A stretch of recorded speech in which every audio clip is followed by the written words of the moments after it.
I'm Chris with Afflictor Broadheads, and today we're going to be talking about our broadhead line and low poundage. So one of the most frequent calls we get is about what broadhead is best to shoot. Now, we're going to be using a pretty light arrow setup. We're only at 368 plus or minus 2 grains on every one of these arrows, so 370 is going to be our heaviest arrow today. And we're going to be using this Bear Apprentice 2, and it is set at 49 pounds. Just to be able to show you at 50 pounds how our broadheads penetrate against each other in case you're really looking at making a selection that's best for you. Now, with our hybrids, we've always been very popular with low poundage shooters because we don't require any energy loss. There's no bands to break, there's no O-rings to break.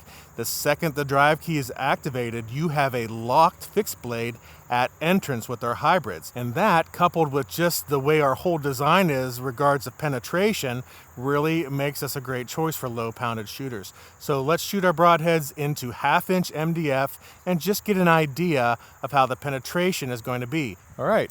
First shot is going to be with our K2 hybrid. This next shot is Hybrid X Mini.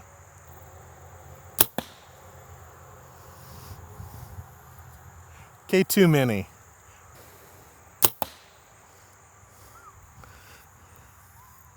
Next shot's Hybrid EXT. K2 Fixed.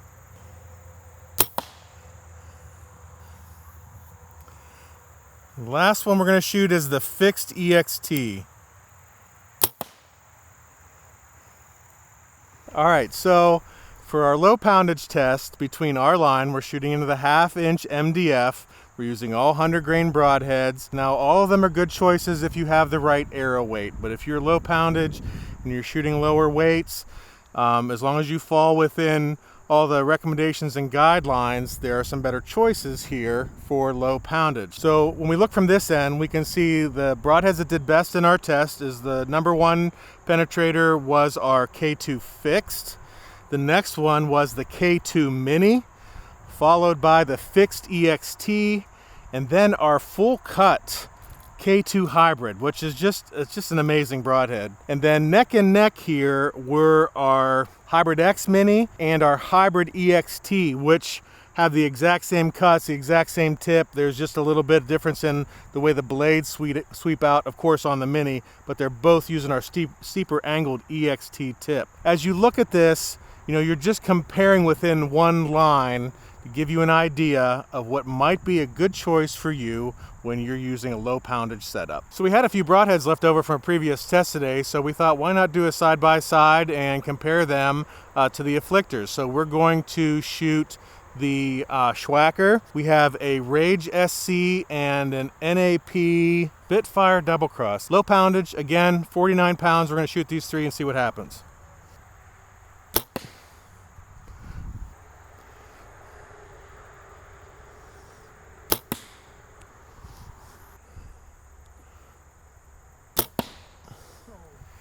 So you can see when we get into low poundage situations, broadhead choice now becomes a little more critical. If you're shooting heavy poundage, heavy arrow, a lot of FOC, you can really get away with a lot. You can get away with big cuts. You can get away with just about any broadhead design, in fact.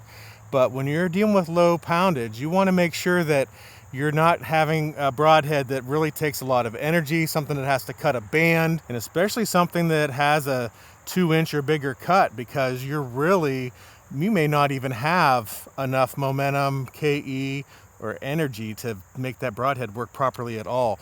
So you can see here, we shot, the Schwacker did the best when we shot, and followed by the Rage and then the NAP. All open fully except the Schwacker did not open all the way. It was only partially opened when it went in. So we have fully deployed here on the Rage and the NAP, but not fully deployed on the Schwacker, but you know, it got a little bit more penetration because of that. All of the Afflictors were fully deployed, locked, fixed blades, even the hybrid at entrance, and we still got great penetration. So when you're considering a broadhead for low poundage, you know, there's a lot of great choices out there. Take a look at Afflictor, take a look at some of our past tests and comparisons, and even other people's, and get a really good idea of what the best broadhead is for your individual poundage and your setup.